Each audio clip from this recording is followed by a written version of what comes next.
Hey guys, MacGuffinSC here, and welcome back to another high-level StarCraft 2 cast. And tonight we have MvpKeen versus FXO Oz, who apparently is playing under Twilight for you. That's just what the replay said. It was FXO Oz, so gotta hope that's who it is. So anyway, we have a Terran versus Protoss on, I believe this is the GSL map Daybreak. Correct me if I'm wrong. So it's quite a large map with quite a lot of expansions. So of course, Keen is the Commander Keen, GSL Terran. I think not sure if he's in Code S or in Code A this season. We have him throwing down a supply depot at his close to his command center, so we can get back to the minerals. No wall off, and Protoss doing the same with the pylon. So we're gonna have to see on this map. I think that's more likely to be a macro-oriented game.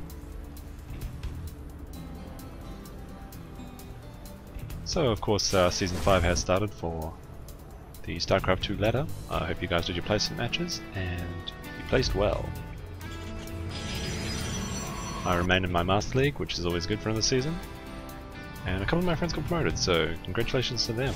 So we have Keen throwing down his barracks at about 12 supply, and the gateway down for the Protoss at similar.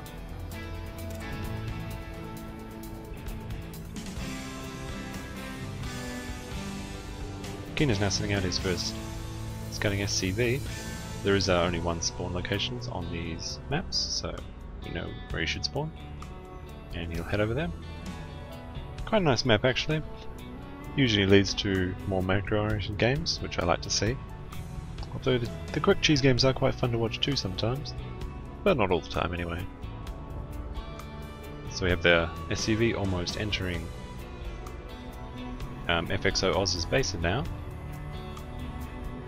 And we just have regular tech going up for Oz, one gas, so looks like either an expand build or a 4-gate. And of course, it is high level play, you usually don't see 4-gates, especially on such a long distance map. So I'm going to have to say, I think he's going to expand. And it looks like Keen is about to throw down his expansion as well. So Cybernetic score finishing up for Oz. And he's kind of boosting out that Stalker. Looks like the Zealot is going for an early scout. He didn't scout with any probes. Oz going for Stalker before Sentry. Usually when you see the Stalker getting chrono boosted out, it's because there's a 4-gate coming and they want to take out the scanning SCV to get the tech revealed, but we have to see how that goes. And looks like Oz has spotted the engineering bay that Keen is throwing up to block his expansion.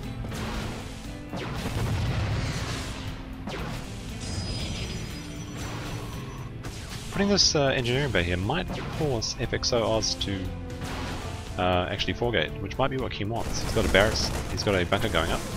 It's a nice micro from range from the cellar. Looks like it's not going to get any kills. But it looks like it's going to go away as well, so not overcommitting by either players. You usually don't see a Zealot get away with damaging 3 Marines and living to tell the tale. So Keen cancels that engineering bay to get his mineral 75% of his minerals back, and we are seeing an expansion from the Protoss player. Of course, Keen's is already finished, and he is getting up that orbital, and 4 additional racks for Keen. Now, in the games I've seen of Keen, he's usually a very aggressive player. A lot of barracks shenanigans, so I think he's going to be the aggressor in this game. One fault I might have seen from Keen's is sometimes he elects to get a lot of barracks but no medevacs. All the overstemming eventually wears him down. It's very powerful sometimes to hit that timing before medevacs come out. But if you don't have those medevacs, then the late game just gets really bad for you. So it looks like Oz is continuing to harass with some Stalkers, trying to stop that bunker going up. Of course, Stalkers in the early game can beat Marines, but when these bunkers up, he should be completely safe. We have the pylon going up for Oz at the moment. He's continuing to build probes though, and transferring down to the natural, so it doesn't look like he's going to be an all-in. Might just be a bit of aggressive play. And it doesn't look like we've got a factory going up yet for Keen, so he's going to be getting very late medevacs. second gas. Looks like it's just going up now at 7 minutes, and Oz is elected to go for a third to counteract instead of being aggressive. Now what the Protoss player can do in this position when he wants to go aggressive is he can force field the bunkers, prevents them from being repaired, and they can actually do quite well, but his gateway's force is just too small. Keen sneaking out an SCV. Looks like he was scouting for a third that might have gone up here, or maybe he's going to start some proxy tech. I was scouting around here, and looks like these Marines might get cut off. And Keen has to be very careful here. In these force fields, he could cut off half the army and take an early lead, splitting his Marines nicely, trying to take it from the ramp. He's very close to his bunkers though, and unloading his bunkers and coming out. No stim yet, the stim has just started, so there'll be another 170 seconds. King continuing to run away from these gateway units. Oh, the Hero Zealot went down, the one that survived at the beginning of the game. And this is a good position for Keen. He's got the watchtower, so he's able to take out the smoke, although cards come from the back, although the Protoss player is going to win this battle. His Marines are going to go down. Emptied one bunker, so it could be a bit dangerous. He wants to put that Marauder in that bunker. And is he going to try for a run by? He's bringing out the SCVs early to repair. And has Keen spotted the third? He has not. Protoss player is about 20 supply up. He's getting his Twilight Council while the Terran player is getting his Ghost Academy. It is 44 SCVs to 53 probes. Protoss continuing to poke, just wants to pressure the Terran player, make him a bit careless. He already wasted quite a lot of mining time by keeping those SCVs there, ready for the repair. And this macro advantage from the Protoss player is probably going to put him into a good lead if the Terran player doesn't be aggressive soon. He is sneaking 5 Marines down in the south area of the map. The Protoss player is researching Blink and probably down a few more gateways. So he's trying to send out some SCVs to continue to scout. He still hasn't seen that base, and it doesn't look like he's scanned, so he's being very careful with his scans. He's got a lot more barracks coming up. As I said earlier in the game, Keen has not got any medevacs yet, so he's all barracks. Now he's getting ghosts, and those stims are going to eat into him once he starts using them. These 5 Marines do get into the base. They're going to spot the Twilight Council researching Blink.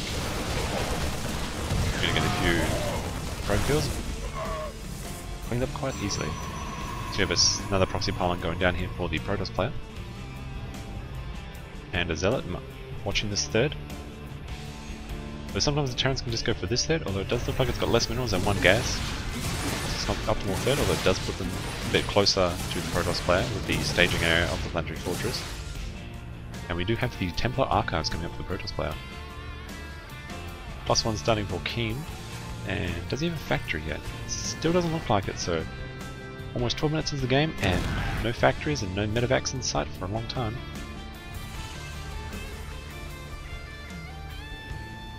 And 4 ghosts are on the way. Doesn't look like we've got any robotech yet, so no observers, so if you got close you could actually do quite a bit of damage with those ghosts. The only detection the Protoss player will have will be cannons, and it doesn't look like he's got any of it yet. Protoss going for their double forge chrono boosted upgrades. And they should line up about with the Terran players. Little Marauder Marine Death Squad going around looking for pylons to snipe. Protoss is going backwards and forwards looking for any surprise attacks, I guess. And the factory is finally coming up for Keen, so he will be getting factory out, so I imagine he'll just be using it to get his starports out. And ooh, looks like we have a bit of an all-in for Keen. Quite a lot of SCVs, quite a lot of ghosts. He could do a lot of MvPs, a lot of damage. He doesn't want to lose his units yet. If these units get killed before his big all-in ball goes in, then it's going to be pretty bad for Keen. We do have 2 Archons and Storm morphing in for the Protoss player. And those Archons are going to be so good. Unless, if he gets some good, it's going to be down to the EMPs. Protoss player engaging. Some force field going in, SCVs going. A few EMPs going off. It looks like the Terran player is going to come out ahead in this exchange. But it looks like he lost 22 SCVs. And the Terran player has to really make a big difference here. He's won a good army, and he is 24 supply ahead. However, he's no Venevac, so his army doesn't have a lot of longevity. He's got to take out as much damage as he can, and if he can do that, then he might clinch the game. The Protoss player does have that big macro advantage. He's trying to build out a bunker at the base, and he takes out the storm being researched. So no more Archons, and no more storms. Or any storms for that matter. He has wedged himself in between the gateways. Zealots in, SCVs coming out. Two nice EMPs going out. And some snipes. Nice to move by Keen. However, he is getting surrounded, and looks like his army is going to get cleaned up, and he doesn't have cloak, and he's not going to be able to save these ghosts, and those ghosts are so expensive, and he can't really afford to lose them. That move has evened up the supply a bit. They're only a few supply apart, however, Keen will send in more SCVs. Protoss player is about 20 SCVs up because of these engagements using all his SCVs. He does have stim, but again no medevacs just yet. His starports are coming up now.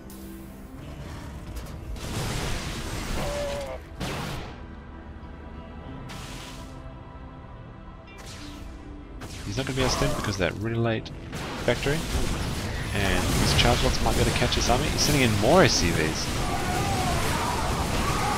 Very all in by Keen. I don't know how he's going to recover from this.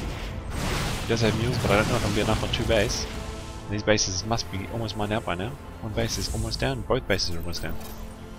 Mules do give you faster minerals, but of course they make you deplete your mineral patches faster. So the Protoss is now in a commanding almost 40 supply lead. Additional round of warpins coming in at his proxy pylon. Do have a scouting factory up here, but it's not going to see much. Might spot this pylon. And those medevacs are just coming out now, and if he had those earlier in the game, I think he could have done a lot better. Of course, the Protoss is now at 1-1. Terran's sitting at just 1 attack. He is now getting his armor, but it's still going to be a long way off. About another 100 seconds, he is getting more ghosts. And those ghosts are going to be really good to deal with these immortals, and the eventual Archons that the Protoss player is going to get. He now has 3 Archons on the way, and of course that's taking that stim was a good move by the Terran. But it's going to be pretty hard to engage up this choke. These charge lots and immortals are going to eat up the marauders and rains. You might want to wait just a bit till he gets storm. So he is 50 supply up. Terran player going in, trying to be a bit more aggressive. He's got those medevacs now, but only 2 of them. 4 ghosts, no cloak. There is no observer on the field. Oh no, he has 1 observer now. Didn't have 1 earlier, so cloak would have been way more effective.